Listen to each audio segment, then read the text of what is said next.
If you're a landscaper, here's how it would take you from $300K to $3 million per year. And here are the 4 levers that I would pull without having to spend more on ads and just optimizing your local rankings as well and internal systems. So let's jump into this video. Stay tuned to the end because I'm going to give you a lot of sauce inside this video. So your job values already support 7 figures. So the average job, depending on what you do for your landscaping, is anywhere from 9.5K and typical range is 4.5 to 20.5K. Average hardscape is going to be 55K. Surveyed across 800 plus surveyed contractors. And your monthly upkeep reoccurring per maintenance client is going to be 200 to 300 bucks per month. Now here are the 4 levers and they compound in this order. Number 1 is going to be Google Maps and AI search. Google Maps is probably where 93% of all the calls are going to come from. They either call your business directly or they go to your website, fill out a quote. So you need to be findable the weeks that buyers actually decide. Number 2 are going to be reviews. So reviews is a digital version of a neighbor seeing the new patio. If you don't have reviews, you're not responding to reviews, people are going to come onto your Google business profile even if you're ranked number 1, and they're going to drop off because they don't see that the business owner cares. Number 3 is going to be speed to lead. Whoever answers first usually wins the job. And you could see this from Angie's List if you bought leads from Angie's List in the past. They'll send the lead to a lot of different contractors and you have to fight to be the number 1 contractor that these homeowners are searching for. Number 4 is going to be reoccurring. So you have a maintenance revenue that carries you throughout the winters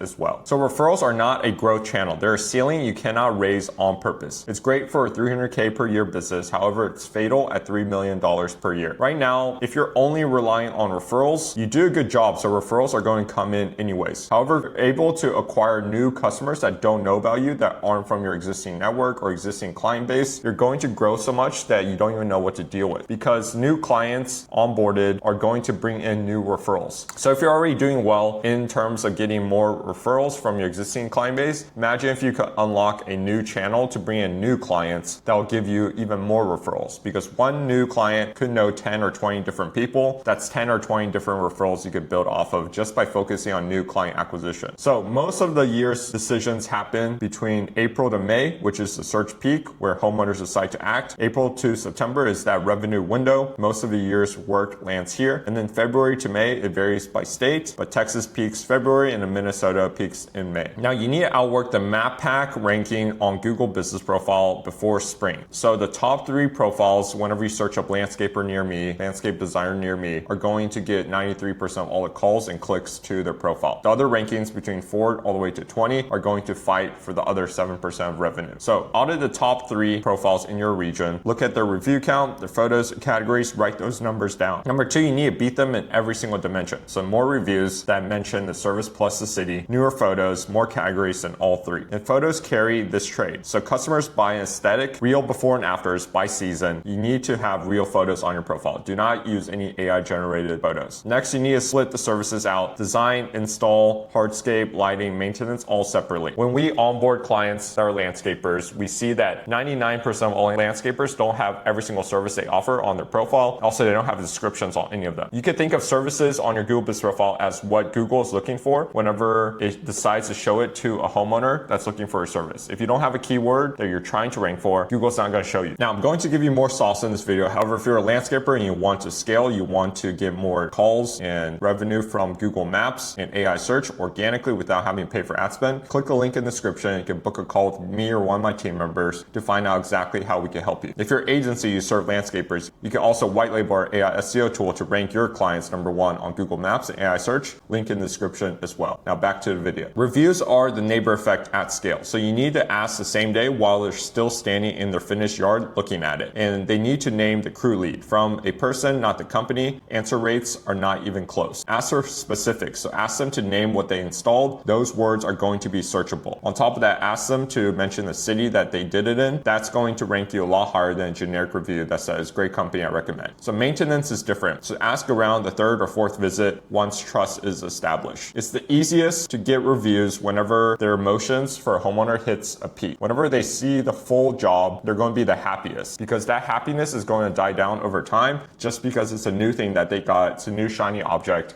and they're going to be happy to leave you a review. So you need to hit it when the iron is hot. So whoever answers first usually wins. Lever number 3 is basically speed to lead. So 78% buy from the first company that responds. And then if you're able to respond within 2 minutes, you're going to close around 62% chance of closing them as well, versus 28 if you wait even 42 minutes after. 95% of all landscapers miss the 5 minutes out of 466 home service companies that we surveyed. So in peak season, you don't lose on price, you lose on not picking up the phone. And 40% of home service companies never respond at all. So recurring base that could carry you through the winter. So 100 maintenance clients converted from install customers, $300 a month average. Typical band is between 150 and 400. You have 360K baseline revenue before a single new install job. This will keep you through the winter. This will make sure your crew is covered, your equipment is covered, and you're going to know that money is coming in even in the slow months, no matter what happens. So this is very crucial as well. So this is what 3 million actually requires of you. So 2.6 million from installs after recurring base is built, 275 jobs per year at an average of 9.5K average job. And you need 5 to 6 jobs per week, meaning crews, trucks, and hiring as well. So this is going to be a 3 to 5 year build depending on how fast you act. Anybody selling you 3 million in the next season is selling you something. So lead flow, you can build this winter capacity, but that will take longer to build as well. So the number one unlock that I've seen across thousands of home service companies is going to be ranking on Google Maps and also AI search, because those are people that are serious. They've done their research on how much a landscaping job or hardscape job costs, and they call you directly or go to your website. The people on Facebook and Instagram, although you can just spend money to make money, they're not as serious as those that go directly to Google. So we always make sure the Google Business Profile is fully optimized, organic presence fully optimized before we turn on the gas of ads. Because chances are, even if they come in from ads, they're going to search you up on Google, read your reviews, see your website, and if your website or anything throws them off, they're not going to call you. And just by having an organic presence, you're going to drop your cost per lead on Facebook ads by 50% at the minimum. So here are 7 things to do before the spring rush. So check your Google Trends for your state, find your real peak month. Audit the top 3 competitors in the Google Maps, write those numbers down. So you could use a keyword like landscaper near me and find the 3 competitors. Add every single service separately, design, install, hardscape, lighting, upkeep, shoot 20 real project photos before and afters, and upload them. Time your response speed on the next 10 inbound leads and try to get it as low as humanly possible. Text your last 5 install customers a 1-tap review link. If you become one of our clients, we also have a review link that you can use to basically get more 5-star reviews on autopilot. Offer a maintenance agreement to every install customer you have to upkeep their lawn and also to build up that monthly recurring base. So do the invisible work in January and you own the map pack in April. Everybody starts in April whenever it's too late. So you need to be able to rank number 1 on Google Maps and AI search before the peak season hits. If you want our help in doing it, click a link in the description and book a call with me or one of my team members. Now, if you're an agency and you want to do this for your landscaping clients, you can also just white label our AI SEO software and do it for your clients as well. Hope you like this video. Go ahead and like and subscribe if you got some value out of it, and I'll catch you in the next video.